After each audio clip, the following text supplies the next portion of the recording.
मैं जब छोटा था मैंने छोटा चेतन देखी थी पिक्चर थिएटर में जाके।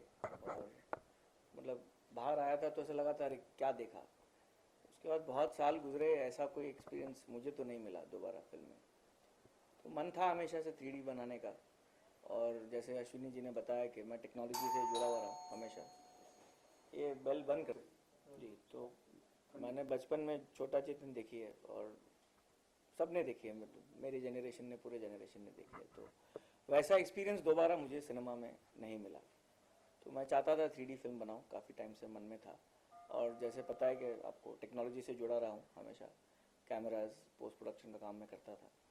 तो जब मैंने फिल्म बनाने का सोचा, पहली फिल्म, तो मैंने सोचा बच्चों के लिए फिल्म बनाई जाए और 3D में बनाई जाए। वो हमेशा था एक कॉन्सेप्ट। और अगर आप देखें फिलहाल जो फिल्में आई हैं पिछले कुछ सालों में, काफ़ी अलग अलग तरह की 3D फिल्में आई हैं। हॉरर आई हैं, यूथ को ओरिएंटेड, जैसे BCD आई है, डांस की फिल्म अभी आ रही है, BCD 2 भी आ रही है। बच्चों के लिए आप हॉलीवुड में देखेंगे तो बहुत सारी अलग अलग तरह की 3D फिल्में आती हैं। स्पाई किड्स जैसे रह गया। तो छोटा चेतन के बाद मुझे ऐसा हमेशा लगा कि बच्चों के लिए एक फुल फैमिली एंटरटेनमेंट बनाई जाए जिसमें सब एलिमेंट्स हो, गाना, कॉमेडी, एक्शन, ड्रामा, रोमांस, लड़का लड़की, आइटम गर्ल, टेररिस्ट, मतलब सारे मसाले हो। ऐसा भी नहीं कि बच्चों की फिल्म में सिर्फ बच्चों का ही माई फ्रेंड गणेशा बना लिया, ऐसा नहीं। प्रॉपर मसालेदार प्रॉपर फिल्म जो पूरी फैमिली जाके एंजॉय कर सके। और उसमें कास्टिंग में हमने देखा टीकू तलसानिया जी बहुत नामचीन एक्टर हैं। लोगों ने उनको इस रूप में कभी देखा नहीं है एज ए लीडिंग मैन। वो हमेशा बड़े बड़े अच्छे अच्छे कैरेक्टर रोल्स करते हैं। तो वो हमको परफेक्ट लगे जीनी के लिए। उनकी मूछें, उनका शरीर, उनकी आवाज़, बात करने का तरीका, तो उनको हमने कास्ट किया। फिर जब हम कॉमिक विलन की तलाश में निकले तो हमको याद आया कि क्राइम मास्टर को वो कैसे भूल सकते हैं। अपने आप में महान रोल था। और कोई ऐसा अक्लमंद रोल नहीं था, मगर बेवकूफ़ी से भरा रोल था, मगर बहुत महान था। तो हमने फिर एक बेवकूफ़ शरद पार का टेररिस्ट लिखा और फिर शक्ति कपूर साहब को उसमें कास्ट किया। और इसमें कोई बड़ा स्टार नहीं है, मैं भी मानता हूँ, सब हमारे नामचीन कैरेक्टर एक्टर्स हैं। बट फिल्म का मेरे हिसाब से USP 3D रहेगा। और 3D अपने आप में, मैंने करण जौहर का इंटरव्यू पढ़ा था बहुत, आई थिंक 3-4 साल पहले जब 3D आया था। उन्होंने कहा था अगर 3D फिल्म बनाओगे तो 3D ही स्टार है, आपको किसी स्टार की ज़रूरत नहीं है। तो उसने भी मुझे काफ़ी इंस्पायर किया कि ये स्टारडम की रेस में अगर कुछ अच्छा बनाना है कंटेंट, और अगर कोई चांस चाहिए तो 3D में काम किया जाए। तो 3D में फिल्म बनाई है बच्चों के लिए।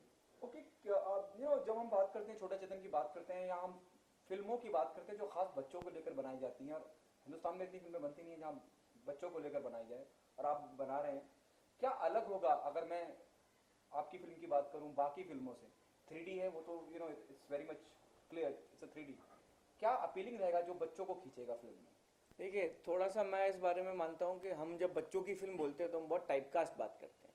हम मकड़ी के बारे में सोचते हैं, हम स्टैनली का डब्बा के बारे में सोचते हैं, हम तारे ज़मीन पर के बारे में सोचते हैं। वो फिल्में अपने आप में बहुत महान फिल्म है। वो आई डोंट थिंक बच्चों के लिए स्पेशली बनाई गई फिल्म है, बच्चों के बारे में वो फिल्में बनी। हमने थोड़ा सा अलग अप्रोच लिया है कि हमने ये पहले सोचा बच्चों को अच्छा क्या लगता है। तो हमने देखा बच्चों को मैजिक डेफिनेटली बहुत अच्छा लगता है। तो जीनी सबसे पॉपुलर, अगर आप अलादीन की कहानी हम देखें तो सबसे पॉपुलर कहानी है। तो हमने उस तरह से थोड़ा सा इसको कॉमेडी भी रख के मन में, और जीनी का स्टोरी रखा। और इसमें साफ सुथरी फिल्म बनाने की ज़रूरत है। देखिए, बच्चों के लिए अगर हम फिल्म बनाएंगे तो हमको ये देखना चाहिए कि फिल्म में कुछ ऐसा एलिमेंट ना हो जो बच्चों के लिए अनसूटेबल है। हमारी फिल्म नॉर्मल बॉलीवुड फिल्म ही है, उसमें कॉमेडी है, ड्रामा है, रोमांस है, आइटम गर्ल भी है, आइटम सॉन्ग भी है, बट सब साफ सुथरा है। कोई ऐसी लिरिक्स नहीं है या कोई ऐसे शब्दों का प्रयोग नहीं किया है, कोई ऐसी नेगेटिव चीज़ नहीं बताई है। और डेफिनेटली बच्चों की फिल्म में सीख होना बहुत ज़रूरी है। अगर 3 इडियट्स को मैं सोचता हूँ 3 इडियट्स पूरे फैमिली के लिए फिल्म थी, बट बच्चों को, यंगस्टर्स को देखने की ज़रूरत थी उसको, एजुकेशन सिस्टम की खामियां। तो हर फिल्म में अगर बच्चों के लिए हम फिल्म बनाते हैं तो हमको 3 चीज़ें उसमें डेफिनेटली, एंटरटेनमेंट वैल्यू। बच्चे बहुत स्मार्ट हैं, आजकल के बच्चे हमसे बहुत आगे हैं। उनको सब टीवी पता है क्या आ रहा है, फिल्म में क्या आ रहा है, इंटरनेट पे क्या आ रहा है। तो बच्चों को एंटरटेनमेंट वैल्यू बहुत चाहिए। दूसरा, उसमें कुछ ऐसा एलिमेंट हो, जैसे हमारी फिल्म में सांता क्लॉज की घर में पार्टी दिखाई है। 25 दिसंबर को अंकल का जो कैरेक्टर है टीकू का, वो बच्चों को लेके जाता है सांता क्लॉज के घर, पार्टी करता है। तो ऐसी चीज़ें चाहिए बच्चों को, मतलब रेंडियर की स्लेज में बैठ के बच्चे उड़ के जा रहे हैं, जीनी है, मैजिक है, कुछ भी दिखा सकते हैं। तो फ्रीडम भी था। तो बच्चों की पिक्चर में मैजिक हो, कुछ एक्स्ट्रा वगैंट, जैसे क्रिश 3 बहुत चली क्योंकि उसमें कुछ नया था, सुपर हीरोज थे, सुपर विलन्स थे। तो कुछ बच्चों को एक्स फैक्टर चाहिए, बच्चों को फिल्म बनाएंगे तो आप नॉर्मल फिल्म नहीं बना सकते, उसमें गाने भी ऐसे होने चाहिए जो बच्चों को अपील करे। जैसे हमारी फिल्म में गाना है क्रिसमस डे, पूरा गाना क्रिसमस के आसपास है, तो उस तरह के एलिमेंट्स लोगों को चाहिए। कॉमेडी की जब मैं बात करता हूँ बहुत टाइमिंग की जरूरत होती है, और जब हम बच्चों को समझाने की कोशिश कर रहे हैं, जब हम बच्चों को कन्वे कर रहे हैं कुछ कॉमेडी के लिहाज से, वहाँ भी बड़ी बारीकियां जी। समझना पड़ता है कि बच्चों तक वो पैगाम, वो मैसेज पहुंचे, जी। अगर कोई पंच भी है वो पहुंचे, जी। उसके लिए क्या कुछ खास? देखिए, मैं जब छोटा था तो मुझे बहुत सारी फिल्में मैं देखा हूँ, पड़ोसन देखी है मैंने नमक हलाल नाम की एक फिल्म बहुत, तो मैंने देखा है कि बच्चों को कॉमेडी बहुत भाती है, बट उनकी कॉमेडी सरल होनी चाहिए, उनकी कॉमेडी सटायर नहीं हो सकती, आयरनी बहुत हैवी ड्यूटी नहीं हो सकती, सिंपल होनी चाहिए।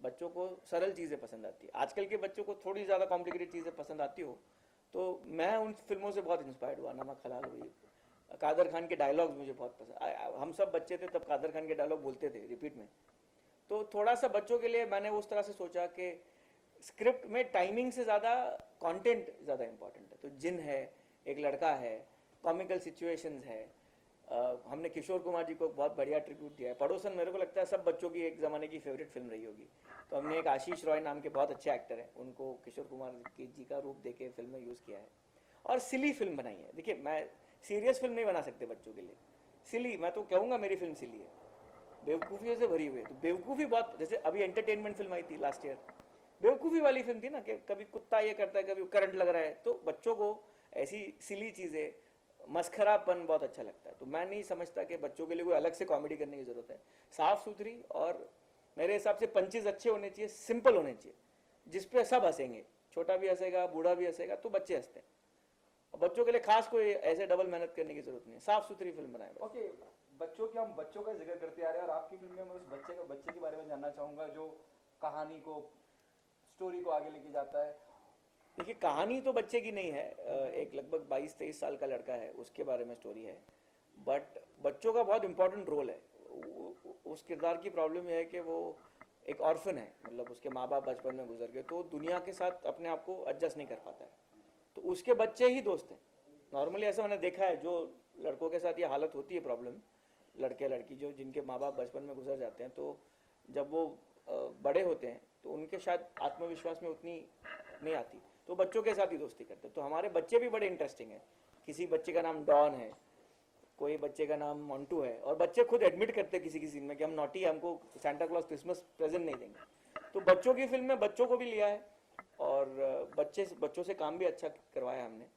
इसमें आपको बहुत सारी चीज़ें मिलेंगी अलग अलग बच्चों के लिए, तो उस हिसाब से बच्चों से भी काम निकलवाना पड़ता है।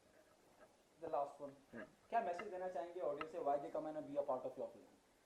देखिए, इसमें दो चीज़ें हैं, एक तो अगर आपको एंजॉय करना है सिनेमा में, मैंने बहुत दिनों से कोई ऐसी फिल्म नहीं देखी है थिएटर में जिसमें मतलब इंजॉयमेंट फैक्टर है कि आप गए और आपने इंजॉय, जैसे मैंने छोटा चेतन बहुत इंजॉय की, मेरे को उसका अभी भी मुझे उसके सीन याद है, बच्चे ऐसे चढ़ रहे हैं दीवारों पे, आइसक्रीम की फैक्ट्री है, तो कुछ ऐसा एक एक्स फैक्टर आजकल फिल्मों में नहीं आता, तो उस फैक्टर के लिए इसमें बहुत कुछ अलग अलग मिलेगा आपको, जीनी देखने को मिलेगा।